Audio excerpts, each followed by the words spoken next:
Meu jovem, chega aqui.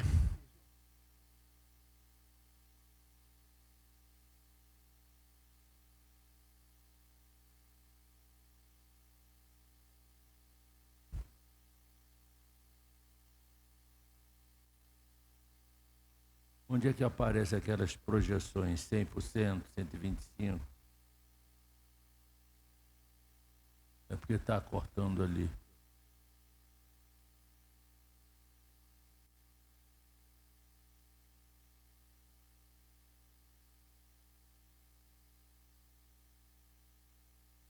Então, onde é que fica aquela projeção? 100, 150?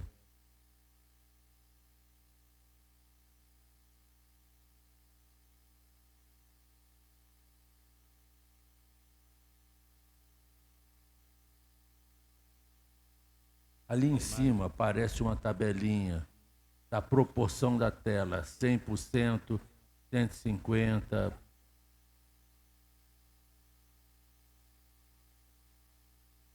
Aí. Não sei, fica aí. Já quer fugir? Hum.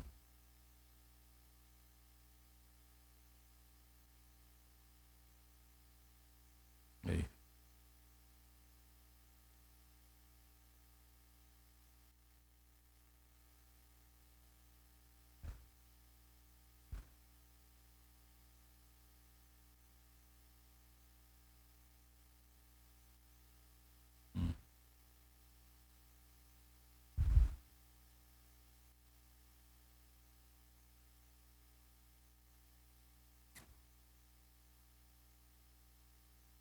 Leva lá, bota no estado original.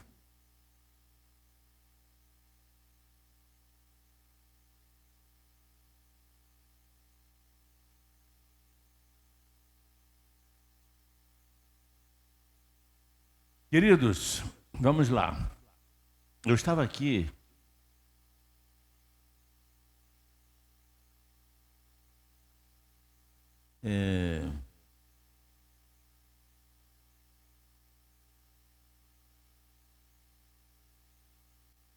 os povos se curvam.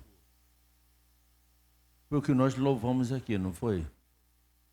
Eu estava ali, Deus falou muito comigo. Estava ali quietinho. O barulho, para mim, era uma valsa, uma pericorese. O Espírito Santo estava trabalhando em mim, o louvor falando no meu coração. E eu falei assim, pensei cá com meus botões. Será que eles entendem o que cantam? Porque isso é um fenômeno que está acontecendo nas igrejas hoje. Talvez os autores dos louvores recebam a mensagem, mas normalmente as igrejas cantam essas letras e muitas vezes não entendem o sentido da letra. E Deus falou comigo, esclarece. Já?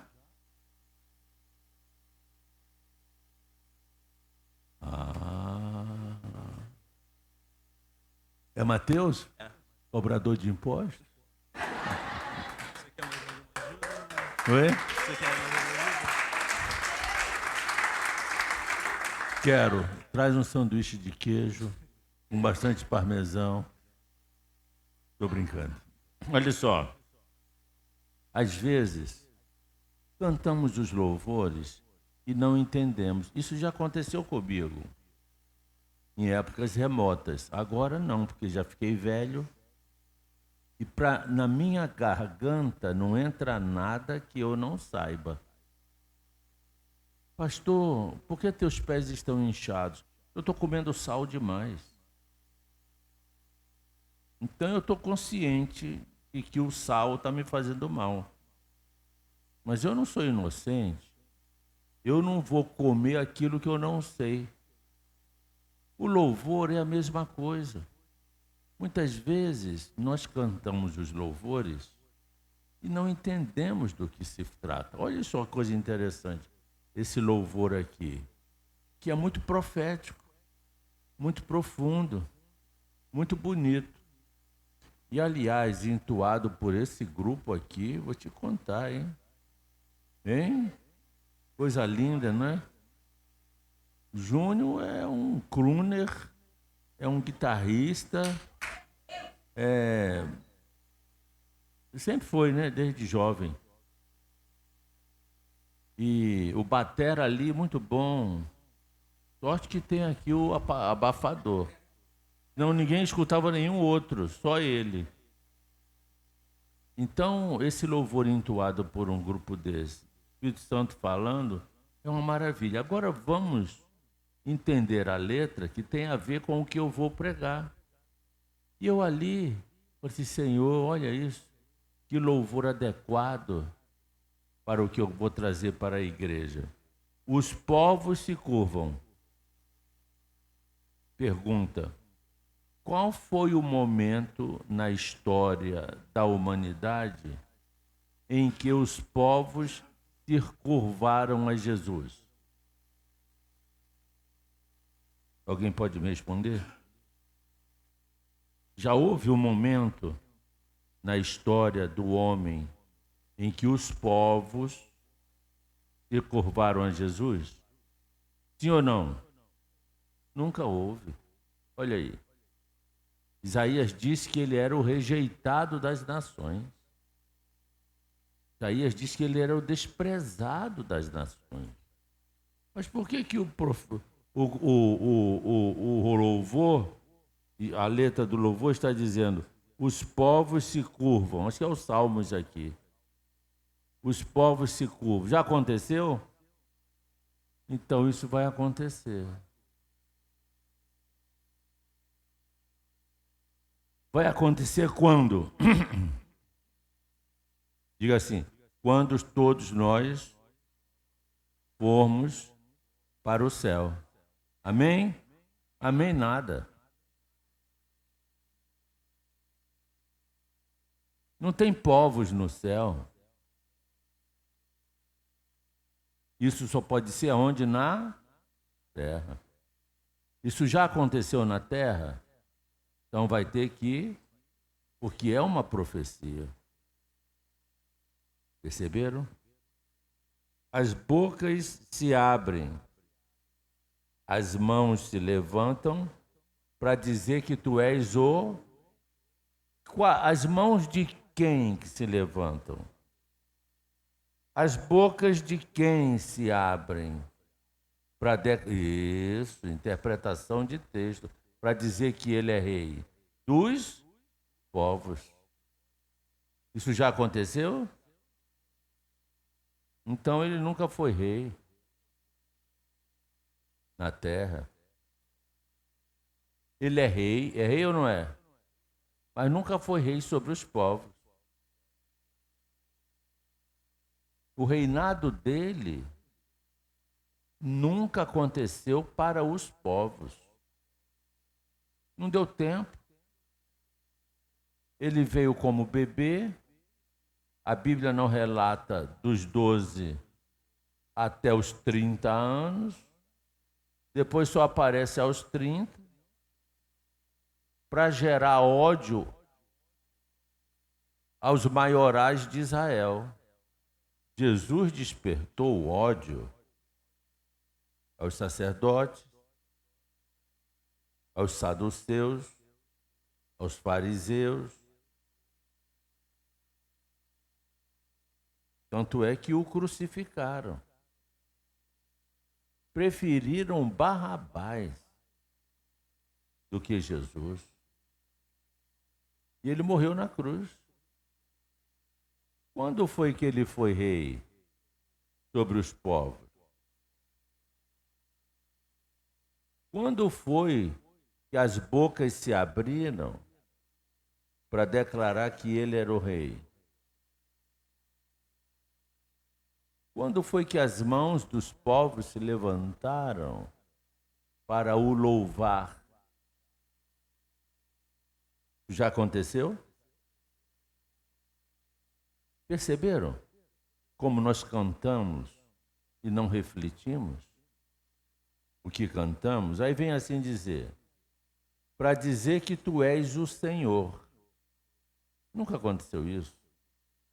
Os povos se curvam, os reinos se abalam. Quais são os reinos que se abalam? Os reinos das nações. Se abalam por quê? Porque há um rei na terra, que é Jesus. Mas ainda não aconteceu isso.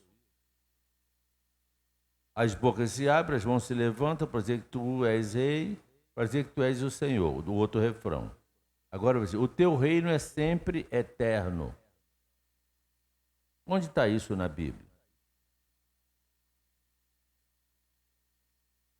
Está lá no Salmo, mas também está na revelação de Daniel, na interpretação da visão do sonho de Nabucodonosor. Quem já ouviu falar disso? O Nabucão, conhece Nabucão? Nabucodonosor?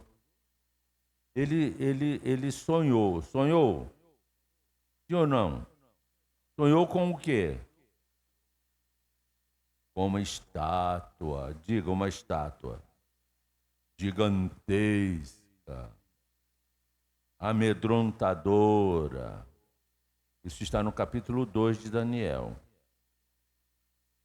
E aí, Nabucodonosor ficou assustado e chamou Arioque, guarda do rei.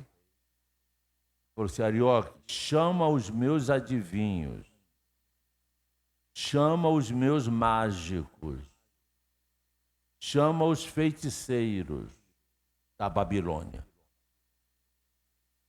Eu tive um sonho e eu quero saber a interpretação desse sonho.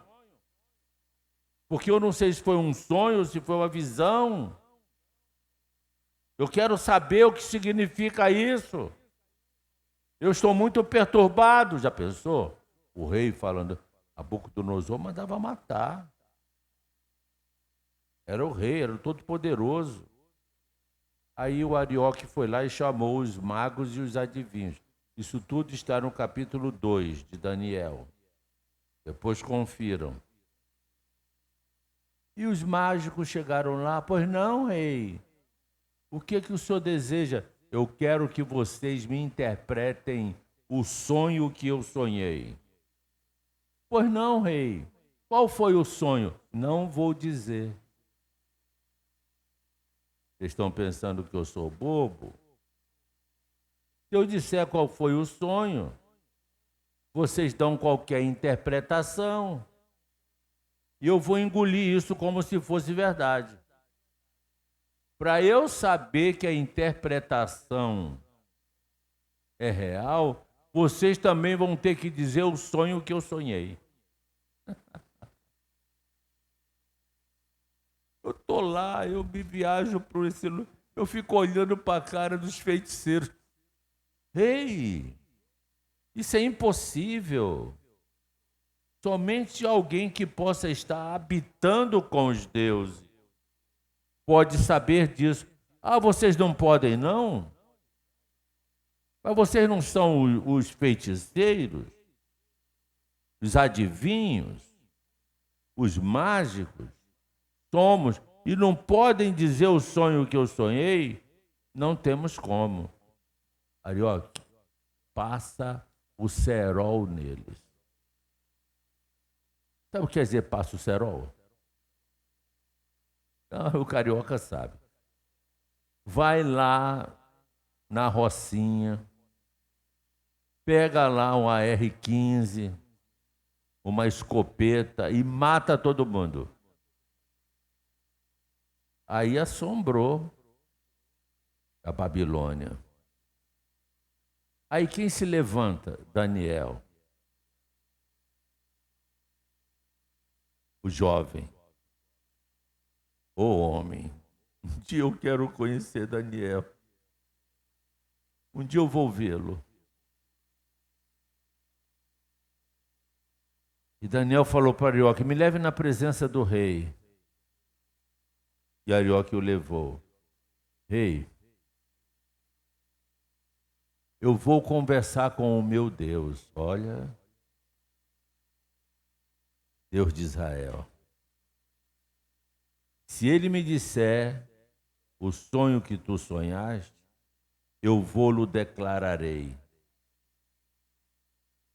Me dá uns diazinhos. Daniel se recolheu. Eu acho que ele fez parceria de oração com Sadraque, Mesaque e Abednego. Depois de alguns dias, ele voltou à presença do rei. Está lá o Nabucodonosor sentado, assim como eu estou, em seu trono, porque nem Salomão, não é? Em toda a sua glória, se assentou num trono como esse. E aí, Daniel olha para Nabucodonosor e fala assim: ô rei, tu sonhastes com uma grande estátua. Essa é a cara do Nabucodonosor quando ouviu isso. Porque foi exatamente isso que Nabucão sonhou. Como é que ele sabe disso? Eu não contei meu sonho para ninguém. Tem mais, rei. Essa estátua era formada de 5 materiais. A cabeça era de ouro. Como é que ele sabe disso? O peito e os braços de prata. Ah, Nabucodonosor. Eu fico pensando na cara do Nabucodonosor quando Daniel estava declarando isso. Os quadris, Nabuco, era de bronze e as pernas de ferro. E os pés, ferro misturado com barro. Está no capítulo 2 de Daniel, na sua Bíblia. Tem mais, rei. Quando tu olhavas para a estátua, eis que uma pedra, diga uma pedra, uma lasca de pedra, saiu de uma grande montanha, sem o auxílio de mãos humanas. Então essa pedra tinha vida própria. Nenhum homem cortou essa pedra. Ela saiu da montanha sem o auxílio de mãos humanas. E essa pedra, imperador Nabucodonosor, veio em velocidade e golpeou, diga, golpeou, se chocou, colidiu com os pés da estátua. Olha, acertou logo nos pés. E a estátua caiu. E daquilo que ela era formada, ouro, prata, bronze, ferro e barro, esses materiais se esmiuçaram. O que é esmiuçar? Se esfarelaram. O que é esfarelar? Se desmancharam. É como se você pegasse um pouco de barro duro e amassasse na mão. Se esfarelou. E qualquer vento levava os seus vestígios para longe. Aí Nabucodonosor ficou espantado com Daniel. Como é que esse rapaz sabe disso? É exatamente com aquilo que eu sonhei. Que Deus é esse que ele serve? Olha, que revelou a ele esse mistério dos meus sonhos. Mas não parou por aí. Daniel continuou e disse assim: tu és, Nabucodonosor, a cabeça de ouro da estátua. Porque o teu reinado é excelente. É como se fosse ouro. Porque sobre homens e animais governas. Mas o teu reinado vai passar. E depois de ti virá outro rei, outro reinado, representado pelos peitos da estátua e os braços de prata. Sabe qual foi o outro reino que sucedeu a Babilônia? O reino Medo-Persa, que Daniel também serviu aos persas. O reino Medo-Persa tomou a Babilônia e se consagrou como um reino mundial. Era o reino de Ciro, de Xerxes, de Artaxerxes. Mas depois dos persas, virá outro reino. O reino dos persas não subsistirá. Ele passará a outro reino, que foi o reino da greco-macedônico, de Alexandre o Grande. Lembram do Alexandre o Grande?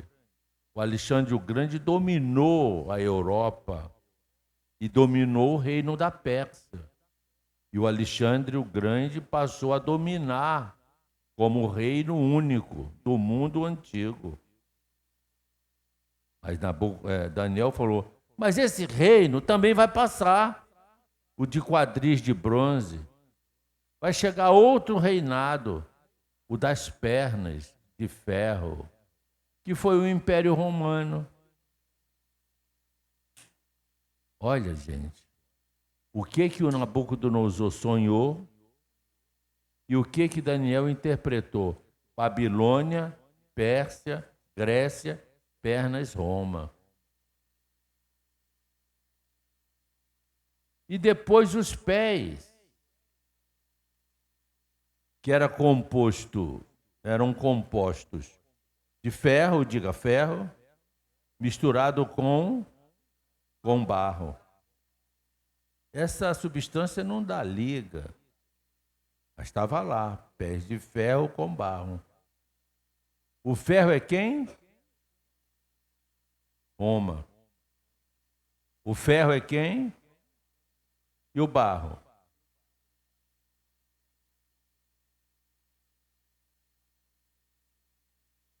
É uma mistura, é um casamento de Roma, o ferro, com o barro, representando os pés. O ferro é e o barro. Quem é o barro na mão do oleiro?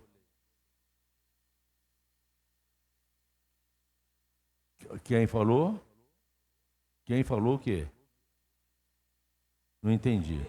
Pronto. Fala alto, rapaz. Ah, bem, pensei. Quem é o barro? O ferro é e o barro é a... Amém? Porque só ele sabe, vocês não falam não? Perderam a voz, tomaram café não?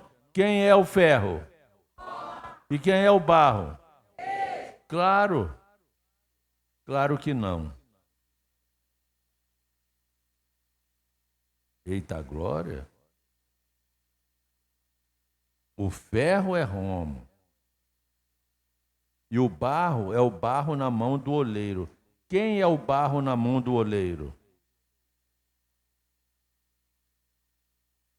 Quem falou ali? Israel. Jeremias capítulo 18. E tu, Israel, és barro em minhas mãos. Farei que tu desças à casa do oleiro e vou te amassar te amassar, até fazer o jarro. Igreja não é barro, nunca foi. Barro é uma substância da terra. Israel é povo de Deus da terra. Israel é a primogênita entre as nações da terra.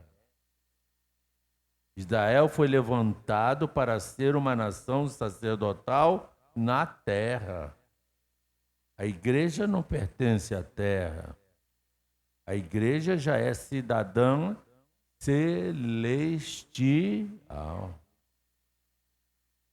Então, esse barro que é misturado com o ferro não é a igreja, é Israel.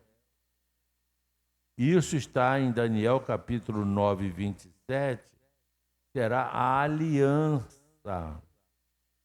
E o ferro, de onde sairá o anticristo, fará com Israel, para trazer uma falsa paz.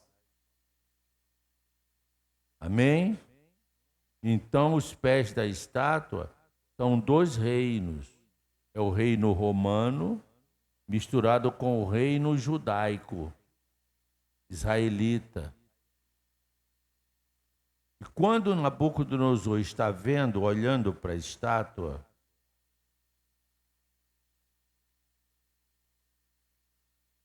eis que uma pedra, diga pedra, sai de uma montanha, tem auxílio de mãos humanas, golpeia o pé da estátua, a estátua cai, e esses materiais se esfarelam e desaparecem. Aí Daniel fala assim, esses materiais são os reinos humanos, que vão se levantando e vão desaparecendo, para outro surgir no seu lugar, se levanta e também desaparece, para outro surgir no seu lugar e se levanta e desaparece, para outro surgir no seu lugar. Mas a pedra, diga, a pedra, disse Daniel, também é um reino. Só que o reino da pedra, a pedra, é um reino que jamais passará a outro reino. Porque essa pedra é um reino sempre eterno. Quem é a pedra? Jesus Cristo. É Ele que vai depor, desmanchar todos os reinos do homem, desde Nabucodonosor. E o reino, digo reino, que ele estabelecer, será sempre eterno. Digo, o seu reino não, jamais terá fim. O seu reino, diga, não passará a outro reino, porque o seu reino é sempre eterno. O reino do nosso Senhor e Salvador, Jesus Cristo. Seu reino é sempre eterno, firmado em misericórdia.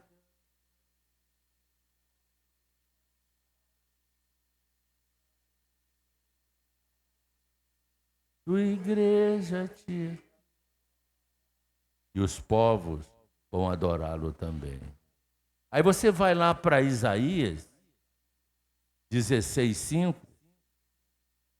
mas agora bota aí na tela. Está ali já? Leiam.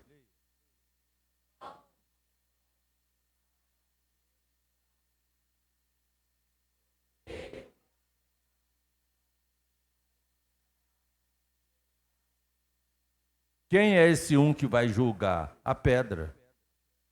Quem é a pedra? A pedra angular, a rocha dos séculos, a pedra que os construtores rejeitaram, a pedra cujo reino jamais terá fim. E busque-o e não tarde em fazer, olha aí, a profecia. Um reino sempre eterno, firmado em misericórdia, justiça e igualdade. Está aí. Então, esse reino é o reino de Jesus Cristo, que tem que ser estabelecido aonde? No céu? Onde? Na terra. A igreja tem que entender isso. Que a igreja vai participar desse reino na terra. A igreja não estuda mais sobre o milênio, sobre o reino de Cristo no último dia milenar, que é o sábado. A superintendência do reino. Tenta jogar o telão, porque se cortar aí embaixo não tem problema. Esse texto está em cima. Tenta jogar o meu... já tiraram aqui o HDMI. Hã? Novamente? Um minutinho.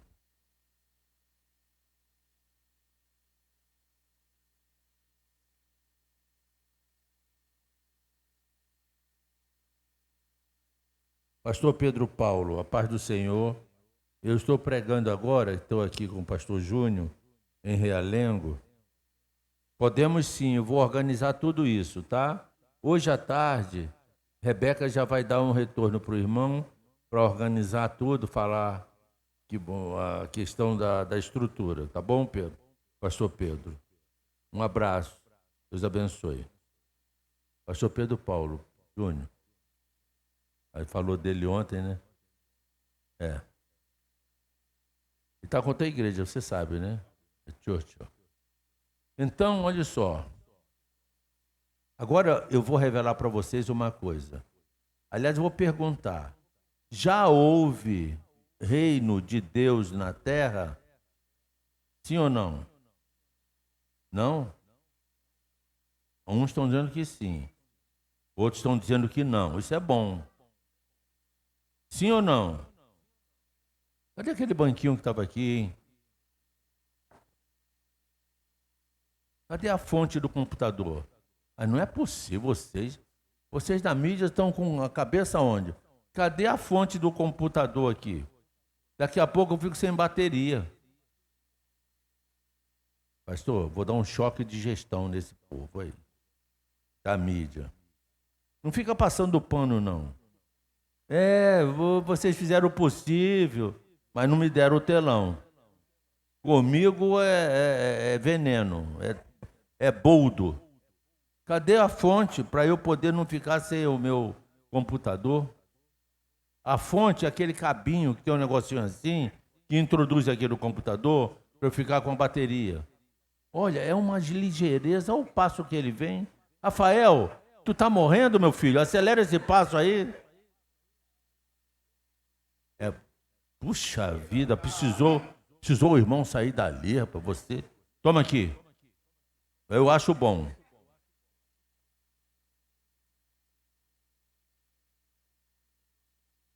Pronto. Tô cabeção. É bom a gente ficar velho por isso. A gente deita e rola nos garotos.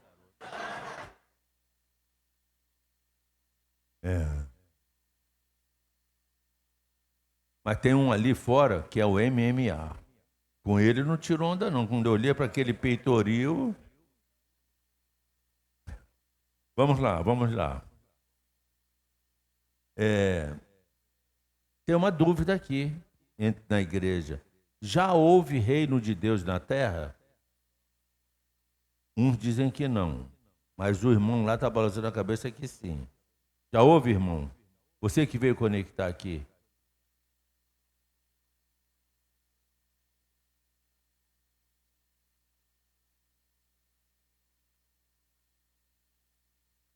Davi fez um montão de besteira. Será que era reino de Deus ou era reino de Davi?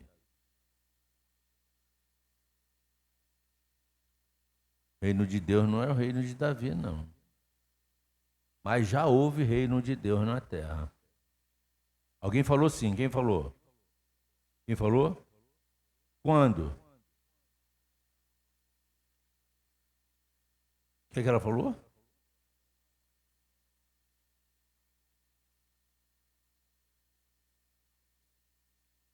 O que ela falou?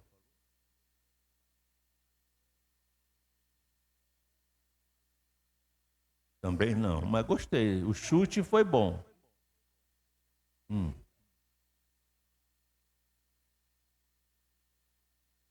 E quando foi que nesses 3 anos os povos levantaram as mãos e declararam que ele foi rei? Jesus não foi rei sobre os povos. Jesus implantou um reino invisível dentro de nós, da igreja, mas não reino sobre a terra. O que eu estou dizendo é que já houve reino de Deus na terra. Eu estou puxando, sim.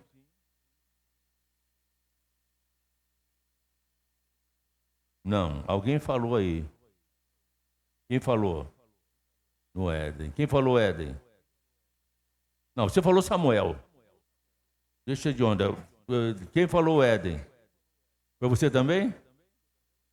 Reino de Deus na terra foi no jardim.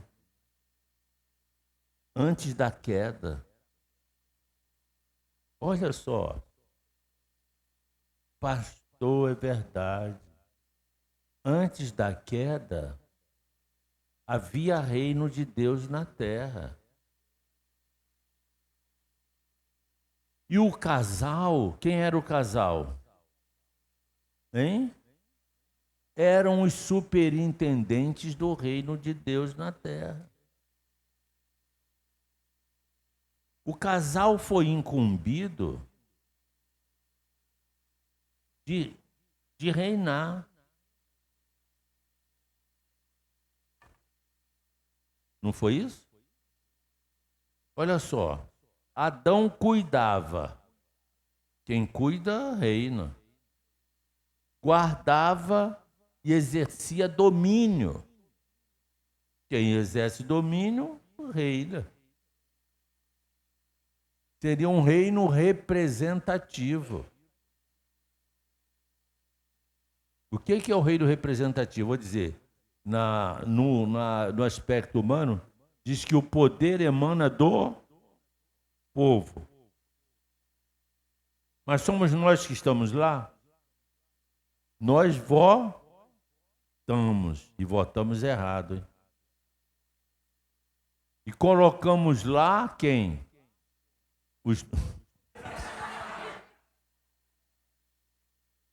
Ainda bem que não foi eu que falei. Os nossos representantes. O homem lá no jardim, antes da queda do pecado, era o representante de Deus na terra. Era o representante do reino de Deus implantado no planeta Terra através do casal que era a representação do próprio Deus na terra. Eu vou provar isso. Eva, a mulher, a sedutora, auxiliava e compartilhava da missão. Juntos deveriam zelar. Quem zela é o mordomo. O mordomo tem autoridade. Quem tem autoridade tem o reino. A criação e viver em plena comunhão com Deus. A autoridade conferida a Adão representava o reino de Deus implantado na terra em forma inicial. Isso pode ser considerado o proto-reino.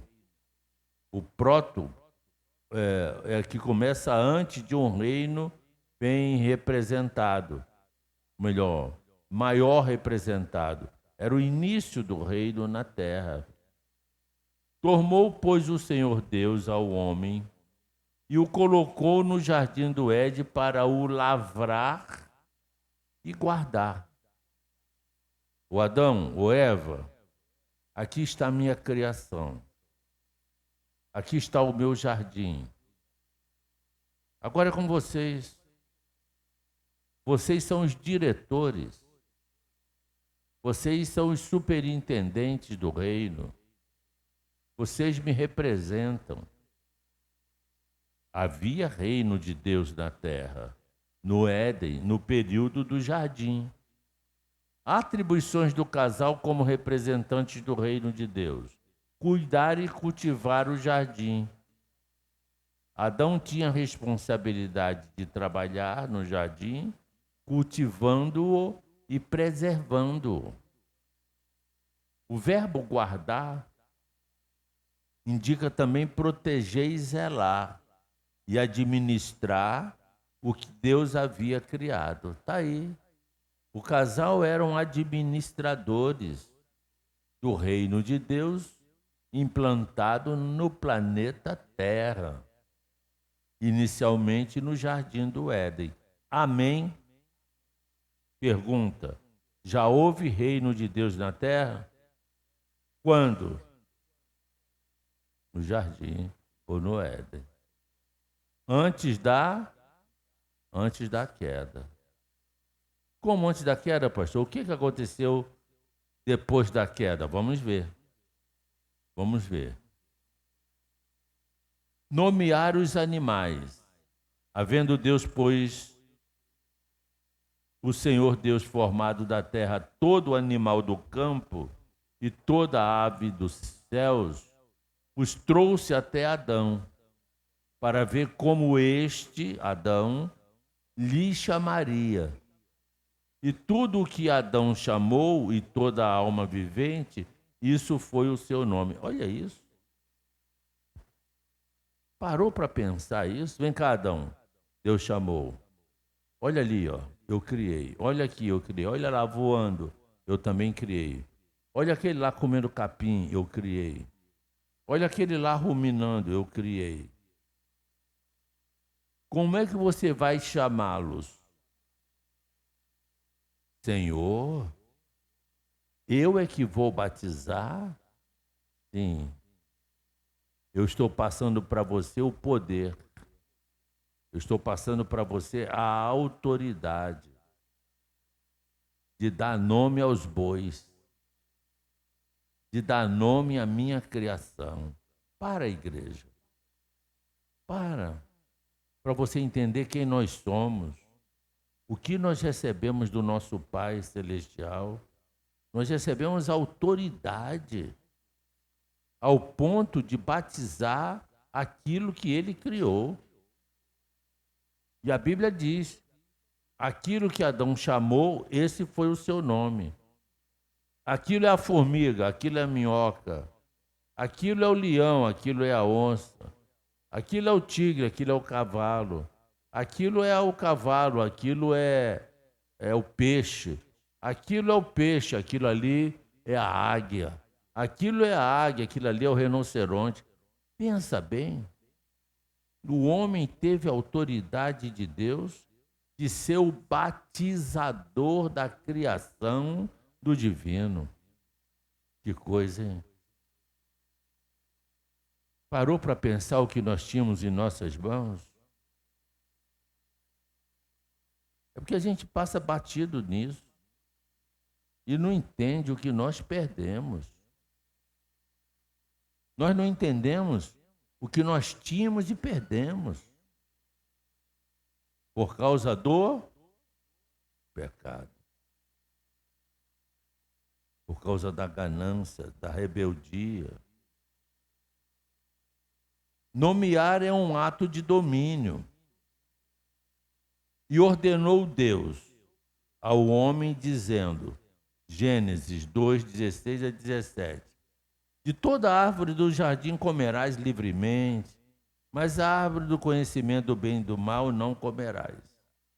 A única coisa que Deus proibiu foi aquela bendita árvore. Porque o dia que comeres dela, certamente morrerás. Então o homem era eterno, se não caísse. Adão podia ter 6.000 anos hoje,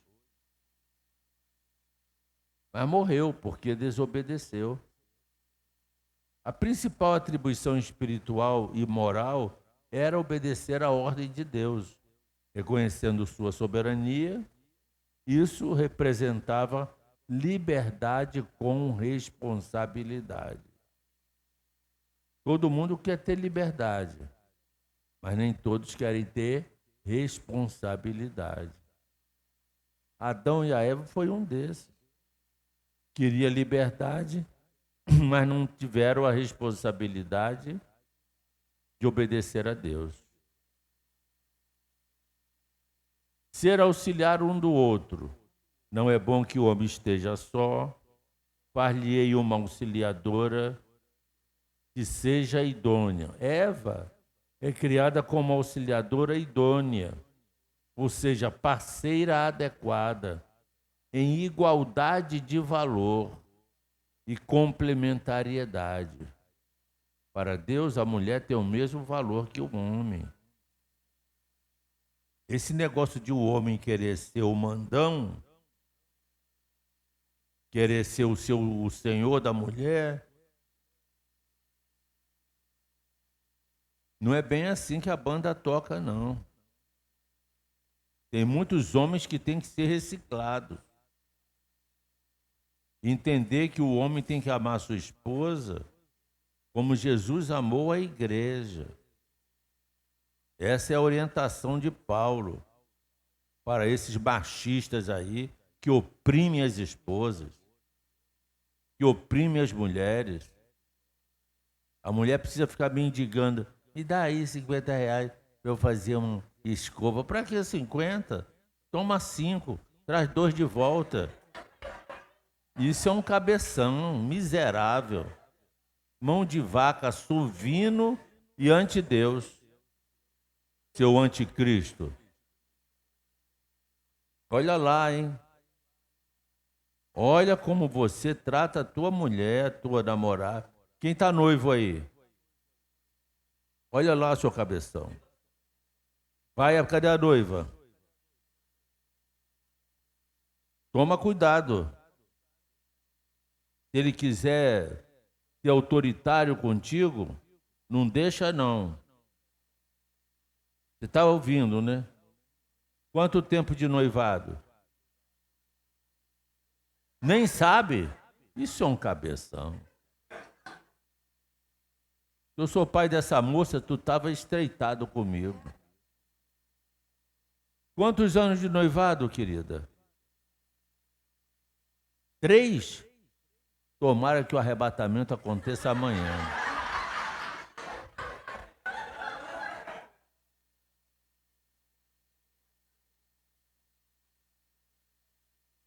Que tu vai ficar chupando o dedo.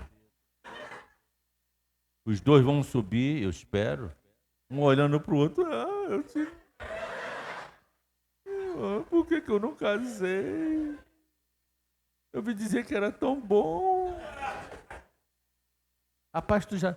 E quanto tempo de namoro? Não vou perguntar nada a você, só ela. Quanto tempo de namoro, querida?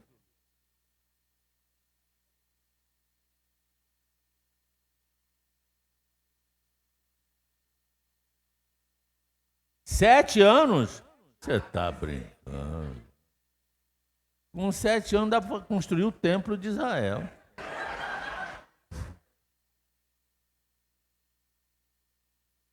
Como é teu nome, jovem? Não. É Alexandre o Pequeno. Rapaz, tu tá enrolando essa jovenzinha, essa coitadinha, 7 anos, Alexandre. Tu não tem vergonha na cara, não? Ele diz que não, não tem não. Ele está dizendo que não tem vergonha na cara. Já marcou a data do casamento? Tá para sair. Saia daqui hoje com essa data marcada. Tá no cartório já? Agora ele botou a culpa no cartório. É um cabeção mesmo, né? Tá bom. É bom porque você vai ter mais um tempinho para refletir. Como você vai tratá-la? Deus a criou igual a você. Nem 1 milímetro você é maior que ela para Deus. Pode ser na tua cabeça. Ela vai te respeitar como o marido, o chefe da casa. Mas ela é a rainha do lar. Quem manda mais, o chefe ou a rainha? Fala, Alexandre. Já entendeu, né? Não vai querer começar a discutir com ela, não. Não, bota essa cristalina, deixa ela. A arquitetura da casa é dela. Você só tem que trabalhar para ganhar um dinheiro e botar na mão dela. Porque ela é melhor administradora do que você. Ela tem útero, tem trompas, tem ovário, menstrua. Tu não tem nada, tu é oco. Quando Deus criou a mulher com essa complexidade toda, é porque deu um sentido de organização à mulher. Então, olhe lá os maridos crentes. O ímpio não. O ímpio casa, a mulher ajuda ele a enriquecer, ambos envelhecem, aí ele troca a mulher por uma de 22. Aí toma ele chifre, bem feito. No nosso meio, não. No reino de Deus, para quem teme ao Senhor e conhece as Escrituras, o homem tem que honrar a mulher como Jesus honra a igreja. O homem tem que cuidar da mulher como o Espírito Santo cuida de nós.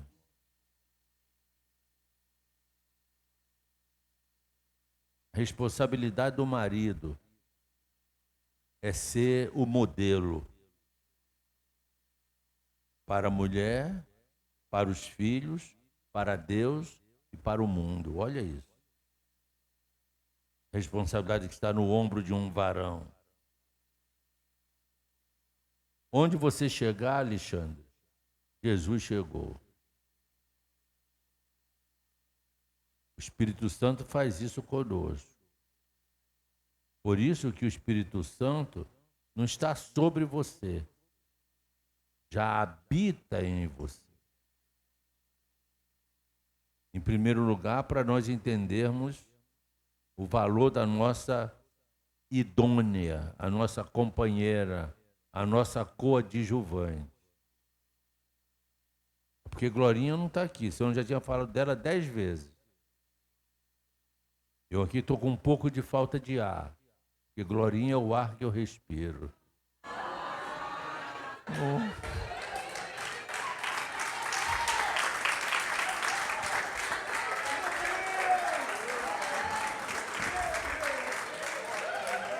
Ontem ela foi lá para Cacaria, com um evento com a mulherada lá da igreja batista. Eu estava em casa, estava tristonho, estava lá. Falei, Senhor, cadê a Glorinha? Não chega. Quando cheguei em casa, ainda bem que eu vim para cá, me distraí. Quando cheguei em casa, ela já estava lá, me abraçou, me deu um beijo. E eu perguntei, como é que foi o encontro? Foi maravilhoso. Eu ajudei no que pude, levei ela lá antes, todo o apoio. Nós estamos aí para apoiar a mulher, amá-la. Agora, as mulheres também têm suas atribuições.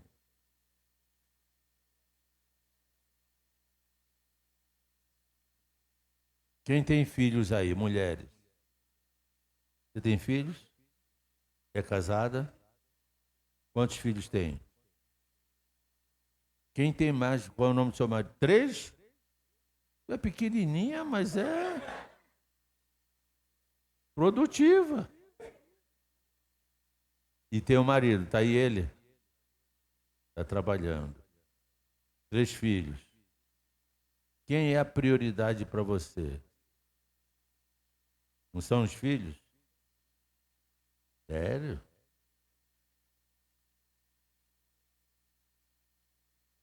Não, porque a criança envolve a gente, né? Toma conta da gente. Mas a prioridade de uma mulher é o marido. E a prioridade do marido é a mulher. Claro que a gente vai cuidar dos filhos, vai amar os filhos. A gente passa pelos carros, vê escrito no para-brisa: eu amo Fernanda e Alexandra. Quem é Fernanda e Alexandra, o cabeção? São minhas filhas. E cadê a mãe? Não está aqui não, por quê? Não, só botei as minhas filhas. Tu é um cabeção, cara. E tem que dizer primeiramente que você ama a tua mulher. Os filhos são herança temporária. Daqui a pouco bate asa e voa. E se você for homem de verdade, de caráter, vai envelhecer com a tua mulher. Às vezes tem problemas no casamento, se separam, não deu certo. Aí é só contar com a misericórdia de Deus. Mas, biblicamente, o homem para a mulher e a mulher para o homem, até o fim da vida. Os filhos são presentes, são heranças, para a gente saboreá-los. Mas o verdadeiro sabor de um homem está em sua mulher. Por isso que Adão disse, olhou para Eva, disse: osso dos meus ossos, carne da minha carne. A mulher é mais que parente. A mulher é mais que filho. A Bíblia é o nosso manual. A regra de fé e prática. Então, seu Alexandre, tome vergonha na cara. Aperta aquele cartório lá, viu? Como é o seu nome, minha filha? Hã? Aida? Aissa. Aissa, vou deixar meu telefone. Se ele te enrolar, tu me liga. Eva é criada idônea, parceira adequada. Maravilha, né? O projeto de Deus é fantástico. A mulher adequada ao homem, até na sua biologia, côncavo e convexo. O homem não tem útero, não tem trompa, não gera filhos. Já pensou Alexandre barrigudo de um filho? Coisa mais ridícula. A mulher não suporta isso. Carregar um peso daquele, 9 meses na barriga, e depois ainda sentir dor violenta. E até mesmo depois da cesárea, a mulher começa a tremer por causa da cirurgia. Horrível. Aí tem que amamentar, limpar cocô. O homem só quer saber, meu bebê cheirosinho, quando faz cocô. Para quê, mulher? É, filho. Então a mulher, ainda dizem que a mulher é sexo frágil. Que mentira absurda. Eu que faço parte da rotina de uma delas, sei que a força está com ela. Tem uma música, não é? Do Erasmo Carlos. Foi muito inspirado. Eu honro a minha mulher, Eu saio por aí, prego, dou cambalhota, planto bananeira. Quando eu vou embora, as duas mulheres comentam: aquele pastor, qual aquele gordinho, qual aquele velho? Como é o nome dele? Não sei. O marido da Glorinha. Aí ninguém esquece. Ninguém esquece da Glorinha. Obrigado. Ele está tentando me comprar. Obrigado, Rafael.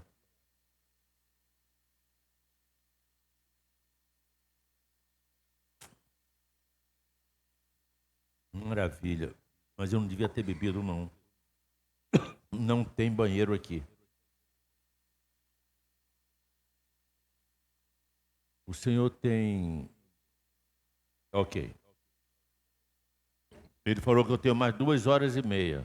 Não vou chegar lá não, pastor. Deus abençoou o casal. O proto-reino foi estabelecido. O reino de Deus havia na terra.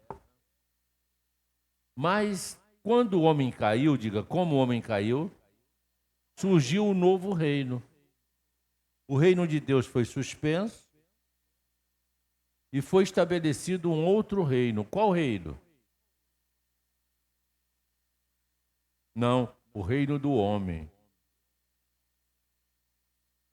O reino de Deus, ele falou? Foi substituído pelo reino humano. Quem é que manda no mundo depois que Adão caiu? O homem. O homem é que estrutura as nações, que governa o mundo, é ou não é? Sim ou não? Não é Jesus que governa o mundo. Quem governa o mundo são as nações feitas por homens. O Antigo Testamento, por exemplo, com a queda do homem, o reino de Deus foi suspenso e o homem perdeu a plenitude do domínio. Domina mais nada.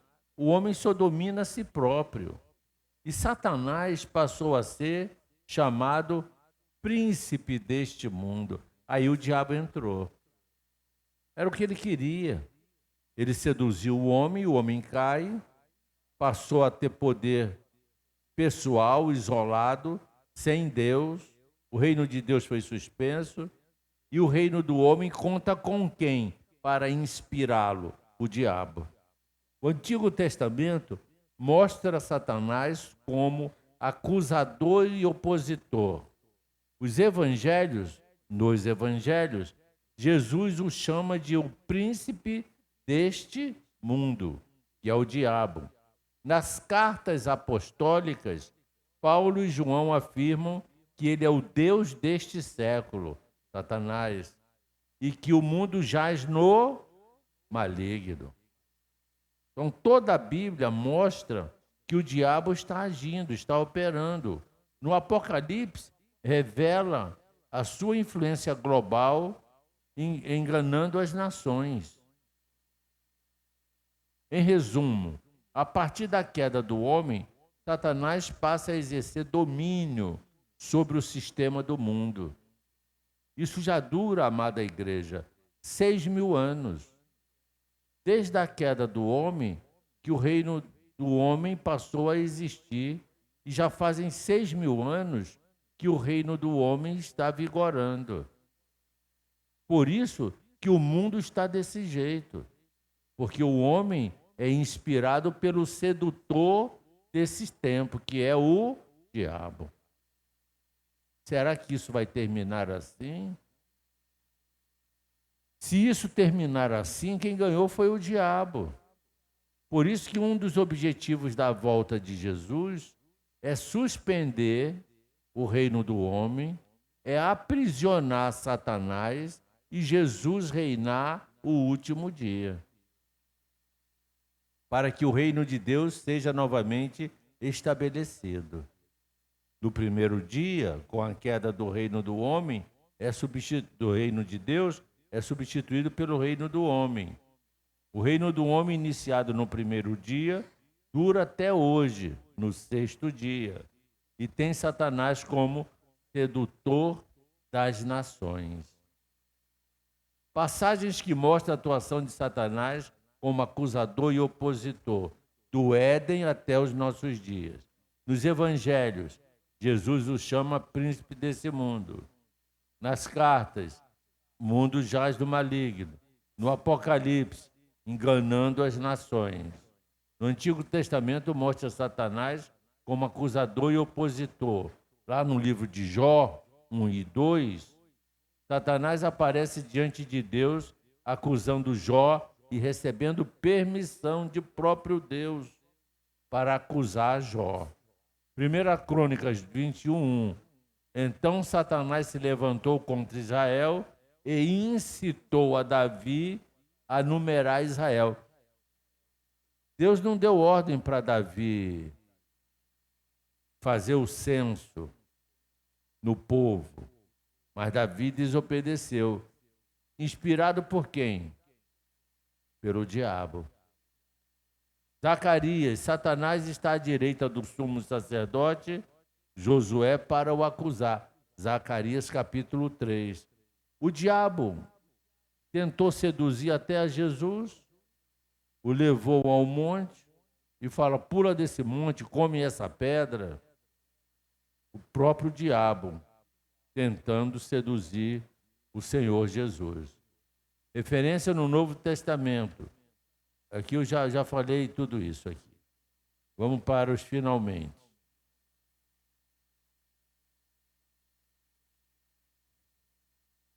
Como será o fim de Satanás? Porque ele está agindo. Tem gente que pensa que o diabo está preso. O diabo ainda vai ser preso quando Jesus vier reinar.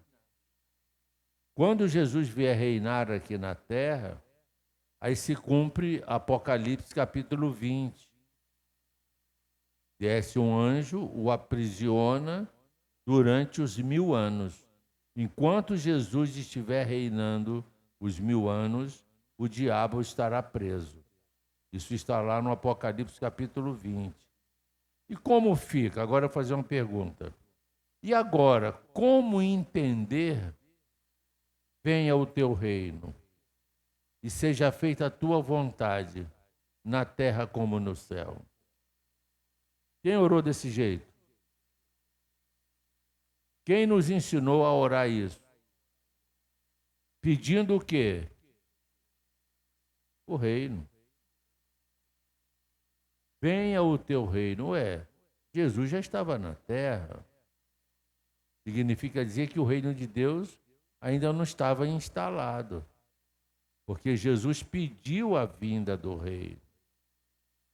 Venha o teu reino. Como é que o reino de Deus vai ser estabelecido hoje? Você acha que existe reino de Deus na terra? Você acha que a vontade de Deus está sendo feita nessa terra? Sim ou não? Claro que não. Mas Jesus nos ensinou a orar pedindo o reino e dizendo que a sua vontade vai ser feita aqui na terra, como é feita no céu. Quando?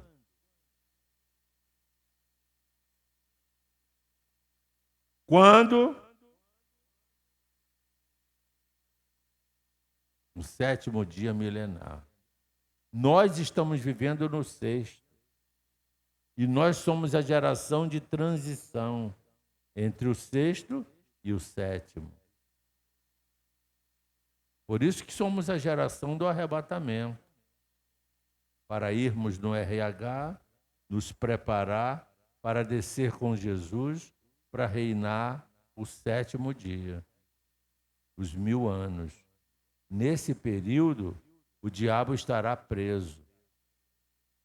Não vai influenciar. No livro Escatom, que está ali atrás, tem todo o estudo do milênio.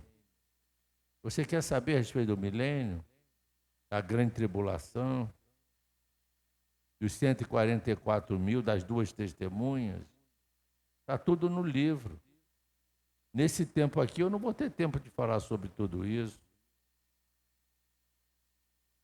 Então, o milênio, Isaías diz que o Senhor vai recuperar a terra, porque a terra vai estar estragada por causa da guerra. E o Senhor vai restaurar.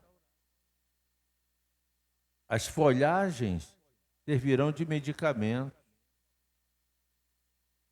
O lobo, o leão, pastará junto com as ovelhinhas. O homem não aprenderá mais a arte da guerra. E os equipamentos de guerra se transformarão em arados para agricultar a terra. Está tudo na Bíblia.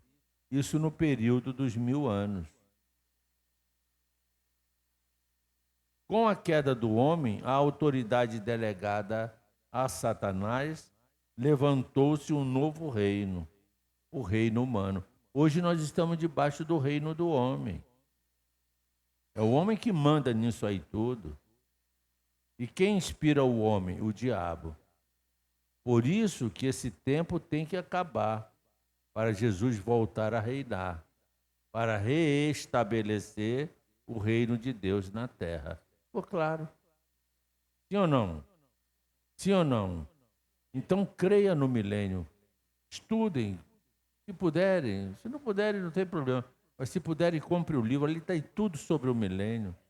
Tudo colorido, tudo desenhado, com todos os textos necessários. Como Deus contabiliza a semana profética? De 1000 em 1000 anos. De Adão até Abraão, 2000 anos. Abraão surgiu no segundo dia. Para Deus, 2 dias. De Abraão até Jesus, mais 2 dias. Então, de Adão até Cristo, 4 dias. E de Cristo até os nossos dias, mais 2 dias, mais 2000 anos, 6000 anos. Para completar a semana de 7000 anos, ou 7 dias, falta apenas um dia, que é o dia do governo de Jesus na terra. Isso ficou fácil, não ficou? Sim ou não? Com o advento de Cristo, o reino espiritual foi estabelecido na igreja. Aí sim, quando Jesus veio, ele implantou um reino espiritual, não um reino nas nações. Nós, diga nós, somos o trono desse reino espiritual. Jesus falou: o reino está dentro de vós. Ninguém vê esse reino. Ele é espiritual. Mas o reino visível virá. Isso está em Zacarias. Bota aqui, Zacarias 14, 9. Por favor.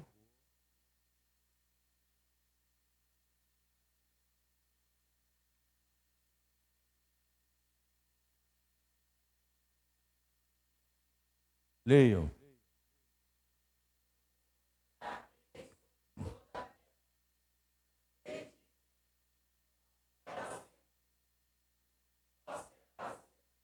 Isso já aconteceu? Jesus já foi rei sobre toda a terra? Isso vai acontecer. E nós, o que somos? Nós somos os príncipes que haveremos de reinar com ele. Pastor, eu vou voltar à noite? Sim? Está previsto? Então, à noite, nós vamos saber quem seremos.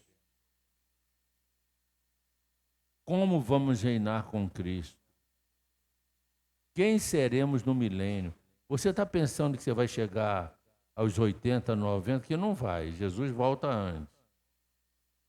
Mas você está pensando que o nosso fim é o túmulo? Não é, não. Nós ainda temos tarefas.